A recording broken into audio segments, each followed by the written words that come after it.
Hello and welcome once again to Elvis the Ultimate Fan Channel. The topic of today's show is Baz Luhrmann's latest offering to the Elvis world, the movie Elvis Presley in Concert, or EPiC for short. The movie had its world premiere at the Toronto International Film Festival on Saturday, September 6th to rave reviews. One of the lucky audience members that evening was Elvis fan Derek Dresser, and I'm delighted to say Derek joins me on the show to tell us all about that special evening. Hi Derek, you're very welcome to Elvis the Ultimate Fan Channel. Thanks for having me on, Steve. Now, before we dive into the review itself, maybe you could just tell the listeners a little bit about yourself and how you come to be an Elvis fan. Sounds great. I've been an Elvis fan for as long as I can remember, somewhere around 73, 74. I remember my first record that I bought. It's hanging up in my office wall right now at home. Been a fan. When we're kids, so we're growing up, we take on some of the music of our parents and our parents' generation and that type of thing. And for some reason, some artists stick and others don't. Yeah. Elvis stuck with me like nothing else, and I've never let go and become a bigger fan than both my parents combined. Yeah. And I've been a lifelong fan. Okay, so how did you what do you do now for a living, if I can ask? I'm a property manager for the provincial government here in Ontario, Canada. Okay. And do you have connections with TIFF? Not directly. I work in a theater venue that has hosted TIFF for off and on for the better part of 20 years. Right. They didn't host TIFF this year with our venue, but I mean, it's close by to where I work, and I was able to sneak in that way. Okay. Was it easy to get tickets for EPiC? It was not, actually. Obviously, so my contacts were busy, and it was selling it very fast once tickets. I'll tell you a little bit more about the venue that I saw it in. Yes. It's a 2,000 seat theater built in the early 90s, and it was built for live theater. And for every year for the Toronto International Film Festival, they host the festival, and they show movies for the 10 days and do a lot of their premieres and galas. So it's a very unique venue to see a movie in. It's built for live. The sound is geared for live. Obviously, they tweak it for movies for the 10 days, but it's a very unusual venue to see a movie in. All right. And so you got tickets. Did you just go? I got tickets. You got tickets just for yourself, or did you get a couple of tickets, 3 tickets, or?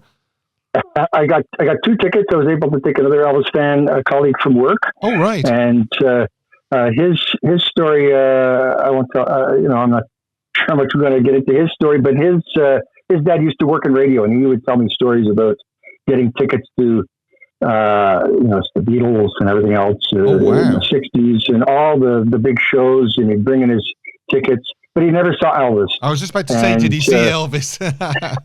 No, he never saw Elvis, but some of his tickets are his ticket stubs are just amazing. And his father, he says, would bring the pressings of radio exclusive pressings of records that he still has a large collection of. And those, he has some of Elvis. Okay. And so I knew he would appreciate the film. My wife, unfortunately, not so much. But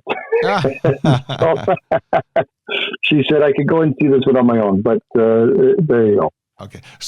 So the big day, Saturday, the 6th of September, which is not even a week old yet. That's right. Yeah. Arrives. Great excitement. I'm sure you were very, very excited. Was it a long journey to get to the TIFF, or? It is a long journey on a Saturday with public transit and whatnot. It's about a 2-hour commute for me. Right. So as you were traveling, the excitement and everything was building, and then you get inside, and what happens? Obviously, it starts filling up. Was it sold out? Well, Steve, if I can, I'm going to back you up just a little bit. Yeah. So, in anticipation of seeing this movie and all of the excitement of possibly seeing new footage and that type of thing, I started the week before, and by watching my Blu-ray copies of That's the Way It Is and Elvis on Tour Again. I wanted to have that fresh in my mind. Because one thing I'm not, while I've been a fan my whole life, and I've got lots of books, and I've got most of the movies and most of the music, what I'm not is somebody that could tell you every outfit, every jumpsuit, every clip that's out in existence. To say, I'm certainly not somebody that could say, oh, that's a new clip, that's not a new clip. I have a, pretty good sense, as I think most people do, but yeah, I wouldn't. And in fact, that's one thing I'm looking forward to. Once the wider public gets to see this movie, and the wider Elvis fans get to see the movie, that others will say, oh, that's the new clips, and here's a detailed, this clip was taken from this show. Yeah. I'm looking forward to that as much as anybody, but I wanted to have the movies fresh in my mind, so I prepared long before we saw the movie. So just about seeing a movie at the film festival is an electrifying experience just on its own. Judging by the fans that I saw, both outside and inside the auditorium, a lot of people dressed up, a lot of people wearing Elvis shirts, hairstyles, bringing memorabilia, that sort of thing. So they brought a lot of enthusiasm into the auditorium with them even before the movie started. Baz Luhrmann did the red carpet in front of the theater. I took a couple of snaps. I think I sent you a couple of those. That's taken outside of the auditorium about 45 minutes before we got in. And to meeting fans, signing autographs, that type of thing. And then we go in. You get to your seat very, very quickly. And they've got Elvis music playing loud through the loudspeakers, and building up that anticipation. Okay. And now, did Baz come on before or after the movie? So once the films really get started, the music comes down. The festival president comes out. Cameron Bailey, he comes out, does a brief introduction about the film, and thank you everybody for coming to the festival. And then he introduces Baz. Baz came out. He did a very brief little discussion about the movie, about what we're going to see. He was clear to call it, which I'm sure everybody knows already. This is not a documentary. This is not a concept film. Yeah. And he's trying to build us up for what we're about to see. And then the lights go down. But the anticipation is still there. What kind of film is this really going to be? He must have struggled. Him and the team must have struggled to know what to show and what to leave out. There's still sort of 56, 57 hours of unseen footage if they found 59 hours. For sure. It was a daunting task, and I'm going to close where I feel, my take on how he did, save that for the end. But it's going to be, obviously it's going to be a daunting task. And you're seeing it with all these fans. And so the lights go out, and we're treated to a very, very fast-paced edit montage, sort of in Baz's traditional style, very, very quick, tight editing of pictures of Elvis growing up. In a very, very short period of time, we're taken through basically the first 25 years of his life, of Elvis's life, in montage, little film clips, and all of it being sort of talked over, narrated by Elvis himself, as he's talking about his life in these early pictures. But I have to emphasize, this part was really done very, very quickly. It was quite obvious. Baz wants to take us somewhere, and we want to get there fast, Yeah. Which is where we land. And the movie spends the most part of its time in the 70s. That's the way it is. The documentary. That's where we spend most of the movie, and that's obviously where he wanted to get to very quickly. Not to negate the rest of the story, but he did a very, very quick recap of that. And all the razzle dazzle that Baz is known for, I think it fit the film very, very well. I have to say something just too about even before going into the movie. I thought the title was brilliant. The title being EPiC. Yes. Sort of setting the stage to what we're about to see. The movie's EPiC. Obviously, Elvis is EPiC, and it's an acronym. I thought it was quite brilliant. I was pretty jazzed even just about that. Yeah, it's a very clever play on words, isn't it? It really is. I thought it was very, very clever. Yeah. Let's see. What else did I want to say just about that? So, anyways, yeah, I just thought that was really quite something. So, what's the first sort of concert footage we see then after the resume of and the very, very quick sort of summing up of Elvis's early life? So the movie, it sort of like it fast forwards to even before the first concert stuff, but to a lot of it we've seen already. Some of it we haven't.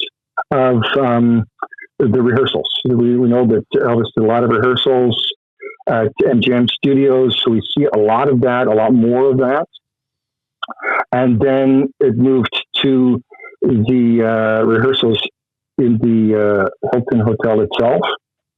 And it was very obvious, which I think Baz did a really excellent job with conveying he wanted people to know that Elvis was basically in charge at this point.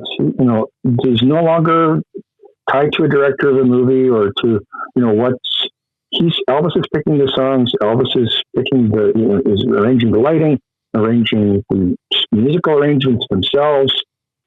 It really is all, I mean, I know we as Elvis fans know this, but it was really trying to convey to the public that Elvis, it was all on Elvis's shoulders. Yeah. He was the man in charge. He was the man in charge.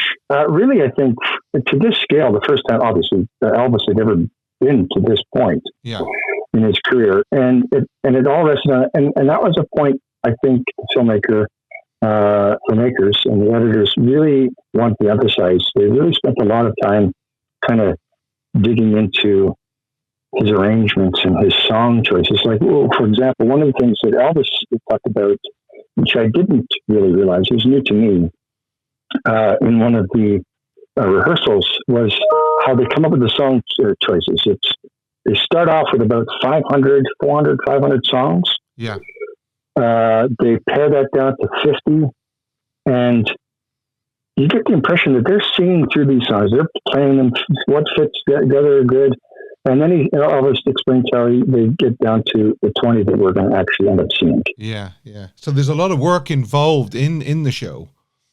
In the show, exactly. And that's something that was obviously very clear that Baz wanted to convey to the audience. Just his Elvis's showmanship and his musicianship, which I think is needed today. I think a lot of people, he can't play guitar, you can't, Yeah. There's a lot of misconceptions, and I think he did a really good job of dispelling that. Okay. What is the quality of the picture and the sound like? Okay, so everything looked amazing. The footage of the sound were fantastic. We've never seen this material. I mean, obviously we haven't seen any of it at all, but we've never seen it done this well. The sound was crisp, and his vocals were razor sharp. Yes. The visuals are crisp and clean. Even, as I said earlier, watching the Blu-rays just recently, they still seem kind of muddy to me. Even a little soft. This was like razor sharp. This was the best we've ever seen. Every pore on his face and some of the close-ups, every bead of sweat. Yes. We've never seen Elvis this good. I understand it's going to be available in IMAX as well. It's going to be shown in IMAX. That's right. It was not at the screening I was at, but during the festival it was. I don't know if there's any screenings left this week. It ends this weekend. but there were some IMAX screenings as well. Well, luckily, I have an IMAX cinema near me, so I'm in for a treat by the sounds of it. Well, he didn't talk about it. Baz didn't talk about it at the screening, but in some of the videos I've watched since, they don't have a distribution deal yet. No, not yet, but I don't think it'll be long now. After seeing the reviews, I don't think it'll be long before they do get a distributor. Now, I can already anticipate one of your next questions is going to be is the audience reaction. Yes, they were cheering and laughing and clapping to their feet many times, many songs, as if he was there, as if Elvis was performing these songs live. It felt to me like seeing an actual concert. And that's the way it was conveyed to the audience. Yeah, I heard somebody else say that during the week, that it was almost like when they came away, it was like they'd all seen Elvis in concert. You know, absolutely in person, not on the screen, but yep. They were nearly running down to the stage to be near him because they thought he was there in the building. Oh, by the end they were standing ovation. I think part of that's for Baz and the team that are there at the theater. But there was a large crowd gathered in front of the stage by the end. It was quite something. Really adds to the experience for sure. So that's the way it is. Footage is really, really good. What about the Elvis on tour footage? So those comments were for both. Right. All of it looked spectacular. There was, I think just a couple of, I don't want to get into, whole debates about change. I know there was a lot of, Baz's first biopic movie, they changed his music too much or too much of this. Yeah. I didn't get a lot of sense of that in this film. There are a couple of times I thought, first off, his vocals, like I said, were really front and center and really crisp and very clear. Mm-hmm. But some of it I felt was maybe a bit punched up more than originally. I'm not sure. Like in the biopic, I really felt that when they played the actual 68 comebacks, some songs from that, and that bass line felt a little punchier in the biopic movie. Mm-hmm. I felt that a couple of times in this one as well. But overall, I thought it was as clean and as original and unaltered as it could be. I would like to go back to some of the montage footage we saw at the beginning. Oh yes, some of that was had been colorized. Some of this, I think, some of the Ed Sullivan stuff was colorized. Right. So there'll be debates for forever. Some of those. Was it done well? Was it colorized well? It was done very, very well. Right. It was done very, very well. Yeah. Some of his early footage from some of his films, very, very small snippets. Some of that was colorized. Okay. So when the movie ends, how does the movie end? What do they end it on? What sort of point do they end it on? I heard there was a Bono reads a poem at the end. Is that correct? A poem at the end. I think maybe over the credits there was maybe something. Right. The crowd was quite loud and ruckus by that point. They were enjoying it, obviously. They were very much enjoying it on their feet, and dancing around. But so some of the new footage that I felt was really truly new.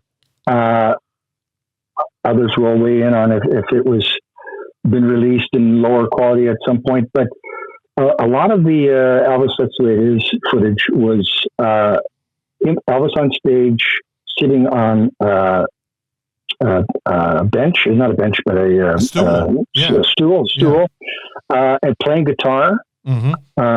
There's not a lot of that in the Elvis That's the Way It Is. I mean, it felt a lot more like some of the sessions we saw in the 68 special, where Elvis is laid back on the stool playing the guitar. He's really playing. You can see that he's really playing. I don't know if Baz enhanced that at all to sort of punch up Elvis's actual guitar playing, but that was very clear and evident that, no, he's really playing. and much more laid back. There was a lot of that stuff that seemed quite new to me, and also to set that's the way it is. Sort of song catalog from that period is some of my favorite Elvis work. But we didn't hear a lot of that in this movie. It was a lot of more obscure songs that I know there's bootlegs of and out there, but a lot of his Beatles stuff that he covered, a lot of the Bee Gees stuff that he covered, just stuff that was a little more off the beaten track. Yeah, was featured in this movie. Yeah, I mean, I think it shows him in Culver City doing Something and Yesterday and A Fool Such as I. Yep. Runaway as well, I believe. That's right. Yeah, I saw that. Yeah, so I mean that's a real treat for us. Oh, Happy Day. I mean that's been available before, but not in the quality that we see it in this movie. That's right. And it just felt raw and full of power. Now, so we're about 2/3 of the movie in. Yeah. Before we get to Elvis on tour. Okay. That footage is all excellent as well. It's done to the same. Baz did not spend as much time on that, but there was some stuff there that we've not seen. How great our art was prominently featured, and again covered some of the rehearsal stuff with that as well. Some of the limousines stuff.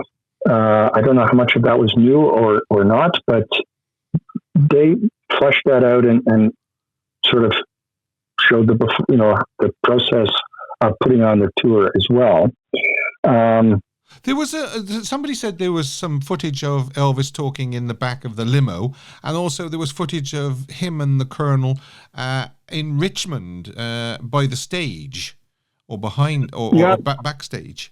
Well, even again going back to the montage stuff at the beginning, when Priscilla came up and was shown for the first time, or when Lisa Marie was shown for the first time, there were audible ahs in the audience of people just in reverence of those two individuals in Elvis's life and just the importance of Lisa's recent passing. And there was a lot of audience interaction even through some of those types of parts. Right. In the montage part. But yes, there was not a lot about the Colonel wasn't featured a lot, but there was a few bits with you could see Colonel in the auditorium in the hotel in Vegas, muscling the crowds, as it were. Apparently, when the Colonel is shown some of the time, it's in the background, there's Devil in Disguise playing. Now, I'm wondering whether that's a little bit of a tongue-in-cheek joke by Baz. I wouldn't be surprised. I think so. You sort of started coming towards the end. So the movie ends on a very, very high note. The screen, the room hasn't, the lights haven't come up fully, and the credits are rolling. And Baz is introduced again. He comes out again and goes into a lot more detail on the process, how the film was made, and introduces Jonathan Redman, his editor, who did a lot of the work. I mean, it's done in a very modern edit style, very traditional Baz type, pop and quick edits. But I felt it didn't detract from the movie in any way. It really emphasized just epic, just Elvis and his life and the energy that we were seeing on stage. Yeah, and I think, as we've touched on before, I think that transferred to the audience because somebody said they'd never been to a movie like that before where the people were actually singing and dancing and up on their feet clapping, and they were dancing in the aisles as well.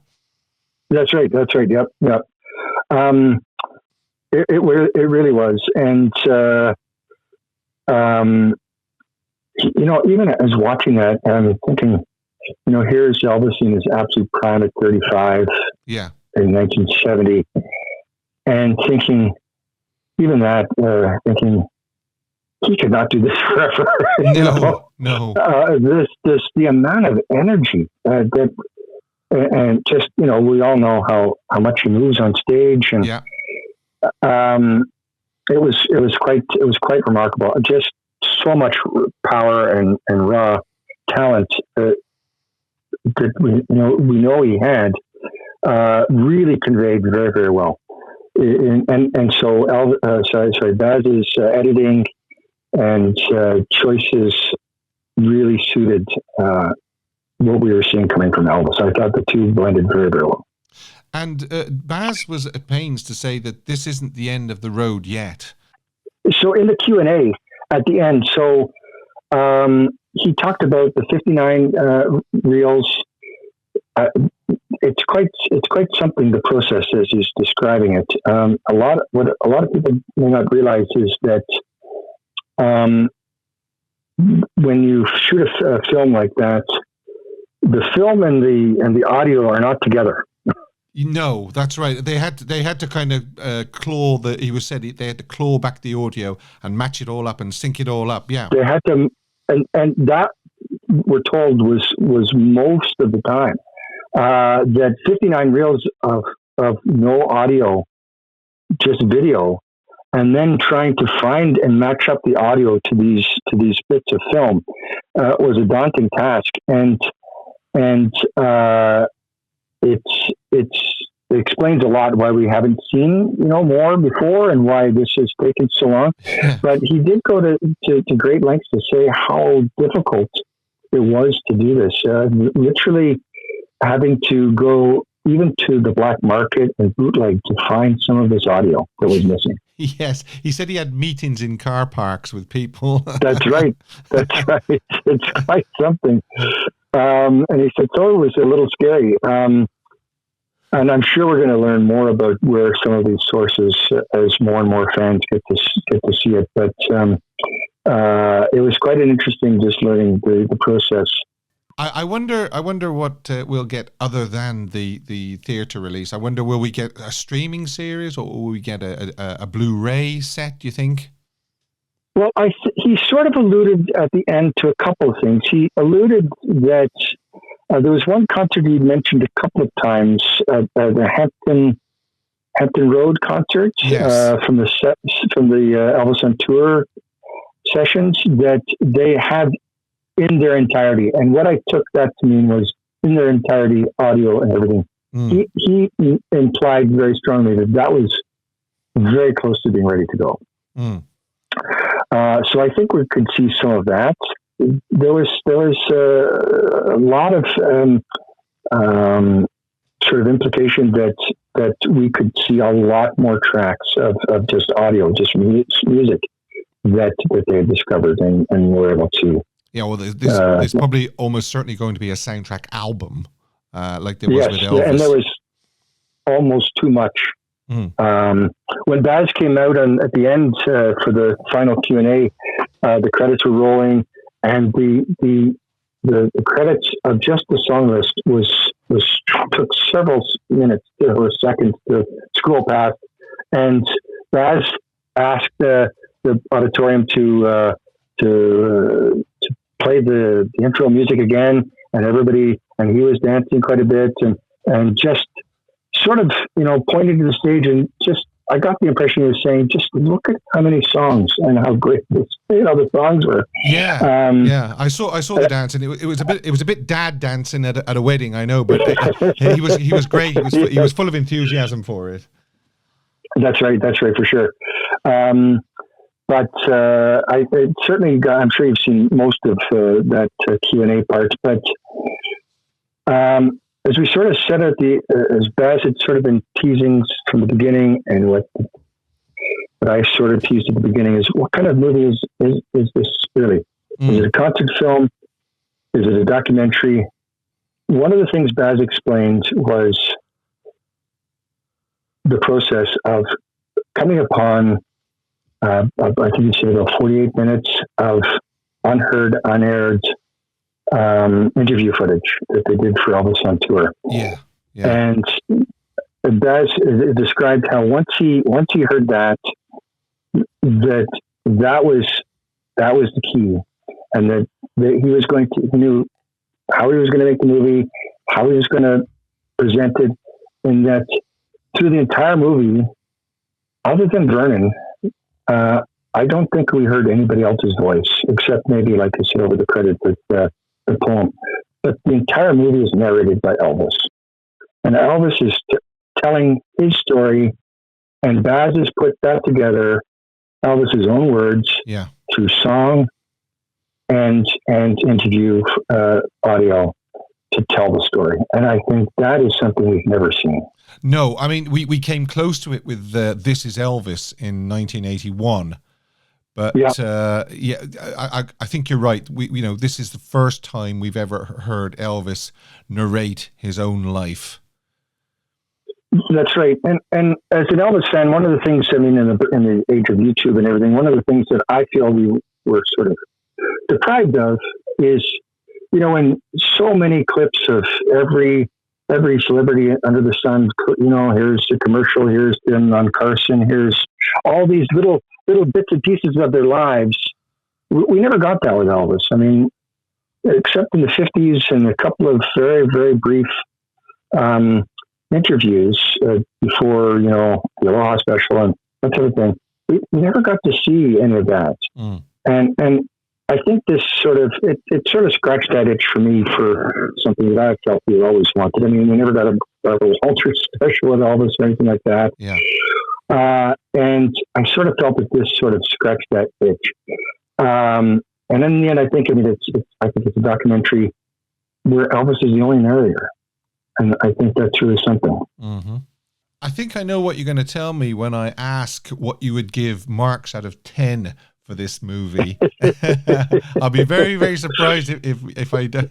Yeah. Anyway. Well, I'm going to just my final synopsis, I think, is best summarized by and it's widely out there, but it was quite moving at the time. So in the Q&A time, Baz introduced a blonde woman who's standing in a large crowd at the front of the stage, near stage left. Oh yeah. He put the microphone to her so that she could share her story. She proceeded to tell us that she was at the concert we had just seen. Wow. I'm not sure which one, but there were audible gasps in the auditorium as she said this. She said she went on to describe that she'd seen Elvis for 3 times in concerts, and she shared her story of how Vernon had told her that if she had slipped Emilio, who was, I understand, is the head maitre d' of the Hilton Hotel at the time, yes, a couple of dollars, that she could be taken to the front of the stage, and maybe, I'm sure, like most women back in the day, would be hoping to get maybe a kiss or a scarf or something, or just some interaction with Elvis. And she got to hold his hand. Oh, wow. And she said, obviously a very special day for her. And she said, and she told Baz that the movie was brilliant. Uh-huh. And I couldn't summarize it any better other than to just add one, if it would just be one word. It was a gift. A gift. It was a gift for all of us. Baz was quite moved. It was a gift for, obviously, us fans. I mean, I'm sure we would all love to see all the footage, all the concerts. Yeah. But at the end of the day, I don't think that would move the needle, that far to the greater public on perception of Elvis, making new Elvis fans.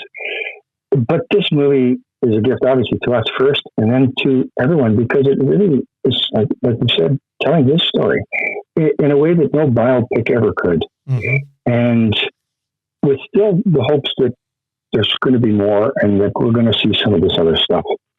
So, I mean, in true rock form, it's an 11 out of 10. 11 out of 10. I thought you were going to say 10 out of 10, so you've surprised me.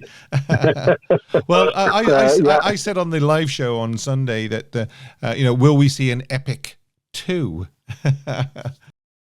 I think so. I don't think Baz is done with Elvis. No. So, I mean, my recommendation is if you have an opportunity to see it in an auditorium, see it with as many people as you can, See it in the theaters. Movies come and go so quickly. Don't miss it. Don't wait for streaming. No. See it on the big screen. Well, it's made for the big screen. You know, I mean, all the work that Baz and his crew and his technicians and everything have put into it, it would be such a shame to only see it on a small screen. I mean, I know we've got the big sort of 70 and 80 inch screens now in our homes, but you still can't compete with the huge IMAX screens. Absolutely. And especially for a movie like this, I mean, they put a lot of care and effort to make sure it looked spectacular. It really did. And, you know, these film festivals, it's a funny thing. I've seen a lot of movies at the film festival over the years, and I'm not saying this is going to happen with this one, but it's amazing to me how many, I mean, they're at the film festival so they can find buyers. Yeah. But it's amazing how many never see the light of day. I would come home, I would see a movie at work and come home and tell my wife, you know, this great movie with Morgan Freeman, and I can't wait for you to see it. And then nothing. And they just disappeared off the face of the earth. Just disappeared off the face of the earth. And I'm just bewildered. Yeah. Don't think it's going to happen here. But I was just about to say, I have no qualms at all in saying that it isn't going to happen with EPiC. No way. No, it's not going to happen with EPiC, but who's to say how long we're going to have to wait? So yeah, well, that's the next thing. I mean, I think it's going to be January 2026 to coincide with Elvis Week and Elvis's birthday. Yes, that would make a lot of sense. Yeah, and there's not a lot of movies usually at that time. Just after Christmas. And maybe the first place they'll see it is actually in Graceland, because they have their own theatre in Graceland, don't they? Mm-hmm. Mm-hmm. Yep, that's right. Okay, Derek, that's a great synopsis and review of EPiC. I know I speak for myself and also for the listeners, thanking you for spending the time to give us your opinion as a fan of Elvis. Yeah. Thank you very much. Well, thank you, Steve, for giving me the opportunity to share my thoughts and experiences watching the movie. And I had a lot of fun. I had a lot of fun at the theater. I had a lot of fun preparing, and I had a lot of fun chatting with you today. Thanks. I was going to say, it's probably a movie that you'd want to see at least a couple of times, because everything's happened so fast. It really does. It really does. And I look forward to seeing it again for sure. Great. Thanks, Derek. Thanks, Steve. A big thanks once again to Derek for joining me on the show today and sharing his experience of EPiC. I'd like to extend an invitation for you to join me on Sunday's live stream shows on the YouTube channel and to become a member of our Discord server. We have a lot of Elvis fun on there. I'd love to hear from you during the call-in section during the show when we discuss all things Elvis. That's all for this week. I hope you can join me next time for another podcast from Elvis, the Ultimate Fan Channel.